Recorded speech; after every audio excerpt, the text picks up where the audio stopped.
د پوهنې وزیر مولوي حبیب الله آغا میدان وردګ ولایت ته د خپل سفر په ترڅ کې د شاوخوا 200 علماو څخه د عالیه او عالمیه درجو ازموینې پر مهال وویل علما په ټولنه کې دروند مسؤلیت لري او له دې ازموینې موخه زده کړو ته لا هڅونه او ټولنې ته د علم په ګاڼه پوښلي علما وړاندې کول دي.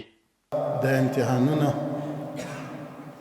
دا ستاسو د کامیابی لپاره دي. د امتحان اخیستل د دې لپاره دی چې تاسو با کیفیت علما سي. علم په موت نه راځي.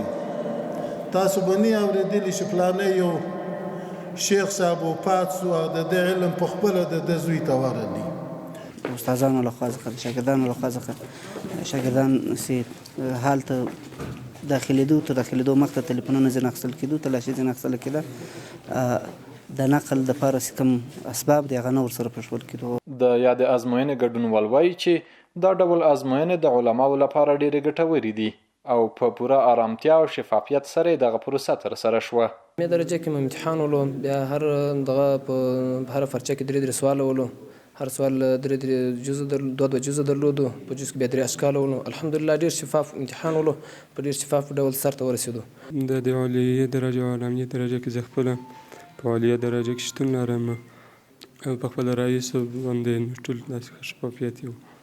لوړ پوړو چارواکو له ټولو علماو وغوښتل چې د علم په زده کړه کې لا هڅې وکړي او تر نورو یې هم ورسوي.